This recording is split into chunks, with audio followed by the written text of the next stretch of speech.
ચારે દિશાઓથી અડીખમ ઉભેલા ગિરનાર, જે ધરતીને સંતોની ધરતી કહેવાય, જ્યાં 33 કરોડ દેવતાનો વાસ હોય, અને એ જમીનમાં એ ભૂમિ ઉપર ઇતિહાસની સૌથી ખતરનાક અને દુઃખદ ઘટના બની ગઈ છે. એક માસૂમ 12 વર્ષના બાળકને સિંહ ઉપાડીને લઈ ગયો અને એમનું અવસાન થયું છે. આ એક વાર્તા નથી, સત્ય છે. આ એક હકીકત છે. તો સમગ્ર ઘટના કેવી રીતે બની, ક્યાં બની અને ક્યારે બની, તેમની માહિતી લેવા માટે આ વિડીયોને છેલ્લે લગી જોજો. તો વાત એમ છે કે ગુજરાતના નાનકડા ખેડા જિલ્લામાંથી એક પરિવાર આ ગિરનારની ભૂમિ ઉપર સંતો અને મહાત્માઓના આશીર્વાદ લેવા અને આ તપભૂમિનું ફળ મેળવવા માટે આવે છે. જ્યારે મનમાં ઈચ્છા તો એવી હતી કે અંબાજીમાના દર્શન કરવા અને સાથે જય જયકાર કરવા, પણ કુદરતને આ મંજૂર નહોતું. તે પરિવાર ભવનાથ પહોંચે છે અને ગિરનાર ચડવાની શરૂઆત કરે છે. માત્ર ખાલી 50 પગથિયાં જ ચડે છે ત્યાં તો કુદરતે તેમને ચમાચો મારી દીધો હતો. ત્યાં જ જાણે નાના 12 વર્ષના છોકરાની મયુરની મોત રાહ જોઈ રહી હોય એવું લાગી રહ્યું હતું, કારણ કે ત્યારે જ એક સિંહ અચાનક એમની ઉપર હુમલો કરે છે અને આ સમય હતો 5 વાગ્યાનો. તેમની સાથે રહેલા બધા અસંભવિત થઈ જાય છે કે અચાનક શું આવ્યું ને દીકરાને લઈ ગયું. અને એવી હરબડીમાં ખબર પડે છે કે સિંહ 12 વર્ષના નાના છોકરાને મયુરને ઉઠાવીને લઈ ગયો છે અને જંગલમાં પછી તેમની પાછળ જાય છે.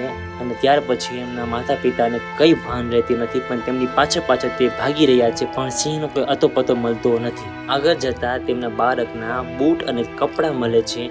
તે જોઈને તેમના ફેમિલીવાળા વધારે પડતા અસંભવિત થઈ જાય છે. આ ઘટના જ્યારે કાલ્પનિક હોય એવું લાગી રહ્યું છે, પણ આ ઘટના સત્ય છે. અને એ જ સમયે તાત્કાલિક પ્રભાવમાં જંગલ ખાતાને વન વિભાગને જાણ કરવામાં આવે છે અને તે 2 કલાકે અહીંયા પહોંચે છે. ત્યાં સુધીમાં તો કંઈ મળતું નથી. હા, અહીંયા જંગલ ખાતાની થોડી ખામી કહી શકાય, કારણ કે તે 2 કલાક પછી પહોંચે છે, પણ સર્વ તંત્ર અહીંયા પહોંચ્યા પછી પણ તેમના દીકરાની કંઈ અતિપતિ મળતી નથી. પણ તંત્ર દ્વારા ભારે મહેનત અને શોધખોળ કર્યા પછી દીકરો મળે છે, પણ તે કુદરતના નિયમ પ્રમાણે તેમનું અવસાન થઈ ગયું હતું. તેમના શ્વાસ અટકી ગયા હતા. કુદરતને તે મંજૂર હતું.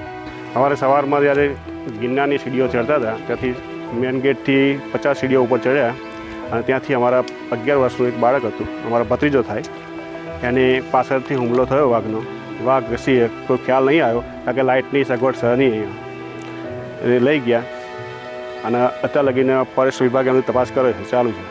પણ મારી માંગ એટલી જ છે કે ભાઈ ગિરનારની સીડીઓ પર લાઇટની સગવડ પહેલી કરો, કારણ કે લાઇટની સગવડ નથી, એના કારણે અંધારા અમને ખ્યાલ આવ્યો નહીં. અને અમે તપાસ કરીએ કે નહીં, કે પાછળ પીછો કરી શકે નહીં. ના, કોઈ હાજર હતું નહીં ત્યારે. સૌથી પહેલાં અમે પોલીસ સ્ટેશનમાં જાણ કરી. મારું નામ સહદેવ છે, આમનું નામ લાલાભાઈ છે. અમે ગિરનારમાં રાત રોકાયા હતા અને સવારે 5:45 ચડવાનું ચાલુ કર્યું હતું અને 50 પગથિયાં ચડ્યા અને અમારું 50-60 જણા હંગાત હતા, બીજા બધા હંગાત હતા. અને સિંહ આવ્યો અચાનક અને બાળકને લઈ ગયો. લાઇટની સુવિધા નથી અને એમ કહેતા હતા કે 3 દાડાથી સિંહ અહીંયા જ બેઠી રહેતો હતો, પગથિયામાં જ બેસી રહેતો હતો.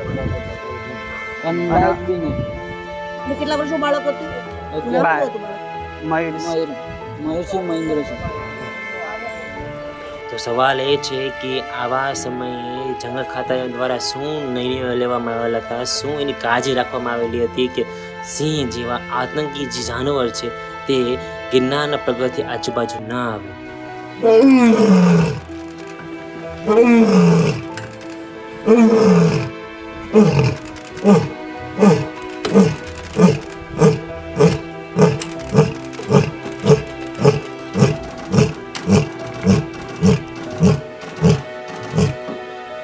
સવાલ તો ઘણા બધા છે કે સ્ટ્રીટ લાઇટ નહોતી ને લાઇટ નહોતી, ઘણા બધા સવાલ છે, પણ સવાલના જવાબનું પરિણામ તો એક જ આવ્યું ને.